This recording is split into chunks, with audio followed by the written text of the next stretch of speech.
Most press conferences are theater. A few microphones, rehearsed answers, and politicians pretending to surprise us with things they decided months ago. But this one was different. What happened on that stage didn't feel like a policy announcement. It felt like a rupture, the quiet kind that rewrites power without raising its voice. Mark Carney stood there with a confidence that didn't need volume. No anger, no bravado, just certainty. He wasn't reacting to Donald Trump's trade threats. He wasn't worried about tariffs. And he certainly wasn't pleading for exemptions like so many countries have done before. Instead, he delivered a statement so calm, so structurally decisive, that it did what no debate, no negotiation, no diplomatic complaint has ever done. It took away Trump's favorite weapon without firing a single shot. Carney announced a new economic direction that sounded technical, almost boring on the surface. Domestic supply chain, independence, procurement shifts, industrial redesign. But here's the part most people missed. While the world was focused on the drama of Trump's rhetoric, Carney quietly removed the very pressure point Trump relies on to bend other nations into concessions. He didn't resist the US market, he simply stopped needing it. Let that sink in. This wasn't Canada pushing back against America. This was Canada unplugging from a system where Washington's unpredictability decides the fate of everyone else's industries. Carney didn't challenge Trump's dominance. He made it irrelevant. And for a split second, if you watched closely, you could see it. The journalists expected panic. They expected fear. Instead, they heard a fully formed plan for sovereignty. A blueprint that doesn't fight America. It frees Canada from America's political mood swings. That calm tone was the shock.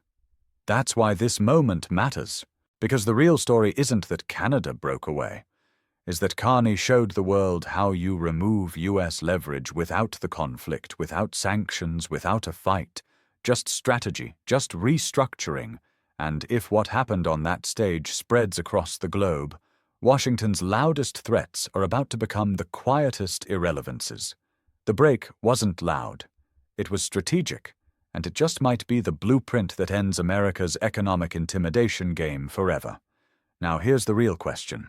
If dependency was America's most powerful weapon, what happens when a nation simply stops being dependent? Let's break this open. To understand the magnitude of what Canada just did, we need to understand the real engine behind Donald Trump's power. People often think it's the insults, the tariffs, the unpredictability, the media spectacle. It's not. Trump's strongest weapon has always been dependency, not military force, not diplomacy, dependence. Here's how it works. The United States doesn't persuade its allies. It pressures them by controlling the one thing every nation needs more than friendship: access to the world's largest consumer market. The American market is a magnet. If your factories rely on you as demand, if your workers depend on exporting into American supply chains, then your government has no real choice but to tolerate Washington's chaos, even when that chaos destroys jobs back home. And for years, Canada played that game like everyone else. Build industry tied to America. Pray that the next USS election doesn't wipe out thousands of careers overnight, and hope that tariffs stay away like bad weather. That dependence was Trump's leverage. He didn't need to negotiate skillfully. He didn't need a long-term strategy. All he had to do was threaten disruption. A tariff here, a blockade there. A simple question: what if we shut you out? And suddenly entire industries across borders were begging for compromise. Not because America was right, because America was necessary. That is the pressure point. Trump exploited better than any president before him. He turned unpredictability into a tool. He made chaos valuable, and the world accepted it because no one could afford to walk away. Until now, Mark Carney didn't argue against tariffs. He didn't lobby for exemptions like Europe did or plead for mercy like smaller economies have. He did something far more dangerous to Trump's playbook. He made dependency unnecessary. He removed the leash. This is the weapon Trump never expected to lose. Not influence, not leadership, control through reliance. And the second Canada began building supply chains that don't break under American political mood swings, the crisis Trump thought he could sell as intimidation suddenly evaporated. Because when a nation doesn't need the USS to survive, Trump has nothing to threaten. And here's the part no one on that stage said out loud. Once a single major ally proves it's possible, others start asking the same question. How much have we been obeying America? Not because it's smart, but because we're scared to imagine life without its market. Khan didn't confront Washington. He exposed Washington's greatest vulnerability, the fear that allies might discover they don't need permission anymore. And once that fear becomes real, Trump's loudest threats dissolve into silence. But this wasn't just resistance, it was strategy. So the real mystery is, how exactly did Carney unplug from America without starting a fight? The answer is the quiet strike that blindsided Washington. And that's exactly what we're about to break open next. The brilliance of Carney's move is that nothing about it feels confrontational. There's no speech about sovereignty, no defiant national anthem humming beneath his words, no patriotic chest beating. If anything, it sounds understated, almost bureaucratic. Domestic supply chain independence, procurement, restructuring, factory-built housing. These phrases won't land on newspaper headlines. But that's precisely the genius. Carney didn't win a political argument. He redesigned the terrain where arguments happen. Instead of trying to out-negotiate Trump, he simply removed the area where negotiation mattered. Trump's tariffs, they lose impact if the targeted industries don't rely on American inputs. U.S. market access threats, they dissolve if the Canadian supply chain isn't built to panic when Washington slams the door. Even threats of cutting off American components, steel, parts, tech inputs are neutralized when domestic production and diversified sourcing are prioritized by law. Carney made U.S. leverage a ghost. He didn't resist it. He made it irrelevant, and he did it in the most disruptive way possible without announcing war, without pointing fingers, without pretending Canada is building walls. He replaced political vulnerability with industrial insulation. He turned diplomacy into architecture. This is what Washington didn't see coming. They expected political confrontation. They got structural independence. Trump's method has always relied on tension, emotional leverage, market fear, volatility.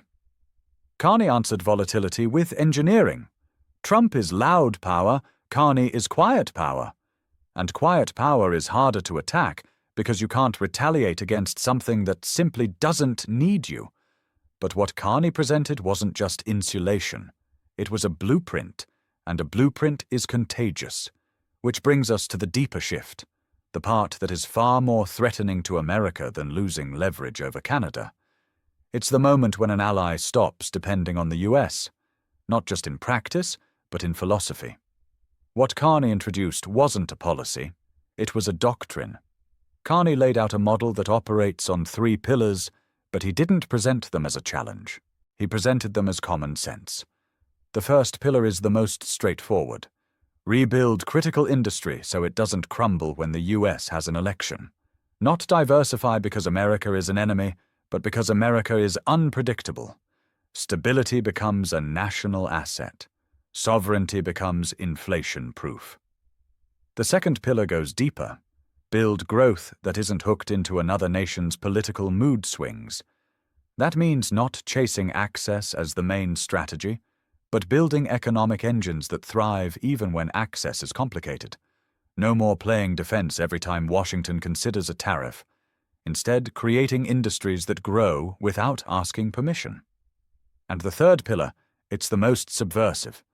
Access to the U.S. market becomes optional, a bonus, a revenue expansion, not a lifeline.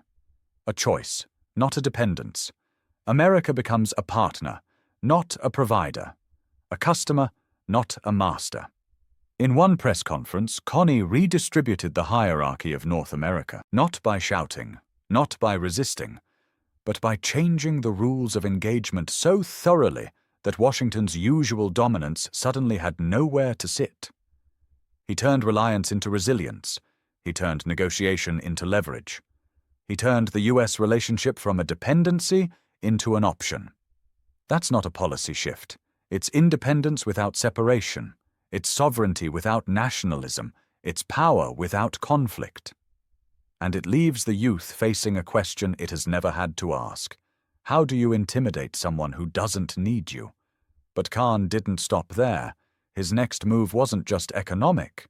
It was ideological, and it happened on the world's largest stage right in front of the very nations that have been quietly waiting for someone to break this taboo. That moment rewrites alliances. It rewrites diplomacy, and it forces America to compete on merit, not muscle. Next, we're stepping into the shockwave felt across the G20 when Canada declared, something no ally has ever dared to say out loud. The shift didn't happen in Washington. It didn't even happen in Ottawa. It happened far from home in the middle of the G20, where America has always assumed its dominance is unquestioned. The G20 isn't a place for confrontation. It's a place where the world pretends to cooperate while quietly competing. But this time, something was different. One by one, nations who once relied on US leadership began watching Canada. Not because of defense policy, not because of trade negotiations, but because of a new industrial model that doesn't require America to function. And the more Carney outlined it behind closed doors, the more uncomfortable the US delegation became. Washington arrived expecting a normal G20. Symbolic statements, light agreements, the usual show. Instead, they found an economic doctrine forming without them. Countries that had tolerated US dominance for decades were suddenly listening to a plan that didn't treat America as the anchor of global growth, but as a single option in a world full of alternatives. This wasn't rebellion. It wasn't anti-American rhetoric. It was worse indifference, the nightmare for us. Power isn't confrontation, it's irrelevance.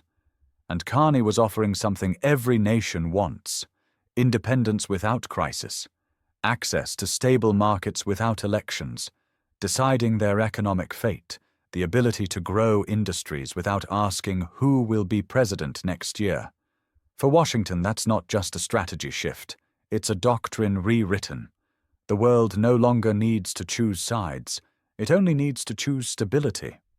And for the first time, that stability wasn't coming from the United States. It was coming from the quiet, methodical blueprint Canada handed to the world one partnership at a time. America didn't lose influence through a treaty. It lost it through example. And Trump's team, preparing for a campaign built on threats, realized too late that threats don't land when the world has someone else to call. For years, Donald Trump has relied on a simple formula: create economic fear, then negotiate from the panic. Tariffs, trade freezes, hostile rhetoric. They weren't policies, they were weapons, and like any weapon, they only work if the target is afraid to lose something. But Carney turned that logic upside down. Once industries stop depending on American demand, tariffs don't intimidate. They inconvenience. Threats don't shake markets, they annoy them. When Trump says, "We'll close the border," a nation with diversified trade doesn't fall to its knees. It shrugs, and shrugging is louder than resistance. It signals a truth. Washington has hoped the world would never realize. America's power isn't enforced by force, it's enforced by habit. Trump was counting on the old habit, the assumption that countries need the US more than the US needs them. That assumption is now cracking, and his entire playbook breaks the moment dependency disappears. Without it, tariffs look like tantrums, trade threats look like weakness, economic intimidation looks like insecurity, not strength. This is the part that truly unsettles Washington. Trump's strategy doesn't fail because it's wrong. It fails because the world changed without him knowing. He's fighting a 2016 battle in a 2025 reality. A reality where Canada just proved something historic. You don't beat American pressure by confronting it, you beat it by outgrowing it. But don't think this is the end of the story, because Washington won't accept this shift quietly, and neither will Wall Street. The markets are already reacting, supply chains are rearranging, global investment is watching Canada more closely than it has in decades. Which brings us to the most crucial question of all. What happens when the US realizes it can't bully its allies anymore? That answer isn't economic, it's political. And it's coming next. For 75 years, North America has operated under a single economic gravity. Washington. Whether it was steel, autos, electronics, or energy, every supply chain bent toward the United States like planets pulled into the sun. Canada and Mexico could negotiate, complain, or bargain, but they could never orbit alone. America wasn't just dominant, it was the center. That era is cracking. Canada isn't challenging the US with a rival ideology or military buildup. It's doing something more disruptive. It's becoming an economic pole of its own. Call it a quiet revolution. Instead of fighting U-influence, Canada is building an alternative to it. A North America that doesn't spin around Washington but shares gravity. 2 hubs, not one. 2 centers of growth, not one. And here's the shock Washington didn't see coming. This second pole was created with cooperation, not confrontation. Canada isn't trying to replace the US. It's proving it doesn't need to be replaced. It just needs a partner that isn't unpredictable. A partner that won't weaponize markets every time a politician wants applause. And the more stable Canada becomes as a manufacturing and energy anchor, the more investors around the world start treating it like a safer version of America and North America without the volatility. This is what Trump never accounted for. He assumed control was permanent. He assumed leverage was eternal. He assumed fear would hold. But fear only works when people believe there's no other option. The moment Canada became an option, Washington stopped being the only answer. North America is no longer a one-center map, and the US is no longer guaranteed to lead its own neighborhood. The world was taught that resisting the US meant conflict, sanctions, or isolation. But Canada just demonstrated a different path. You don't break American dominance by defying it. You break it by outgrowing it. No riots, no speeches, no diplomatic war. Just build something better and watch nations choose stability over loyalty. China challenged the USS with rivalry. Europe challenged it with negotiation. Canada challenged it with an exit strategy. And the lesson is spreading much faster than Washington expected. Countries are now asking a question they were once too scared to whisper. What if we don't need to depend on America anymore? That question is more dangerous to you as power than any military threat. Because if dependency is the root of influence, then independence is the cure. And once that cure becomes available, the entire system starts to shift. Allies stop acting like followers. Markets stop acting like hostages. Elections stop dictating global supply chains. The world stops reacting to America and starts preparing without it. Canada didn't create a crisis. It revealed one. The crisis of a superpower losing the one resource every empire needs: unquestioned reliance. This is no longer about Trump tariffs or campaigns. It's about the world realizing that American unpredictability has a price, and that price can be avoided. So the question isn't whether Canada is breaking away. The question is simple and global. Who's next? If you want more videos breaking down the economic shifts, reshaping global power, not opinions, but evidence and strategy, then make sure you hit subscribe right now. This isn't just politics. It's the biggest rewrite of economic influence in modern history. And if you want to understand who wins, who loses, and who's quietly rising, you're in the right place. Stay with us. The next shockwave is already forming. Subscribe and don't miss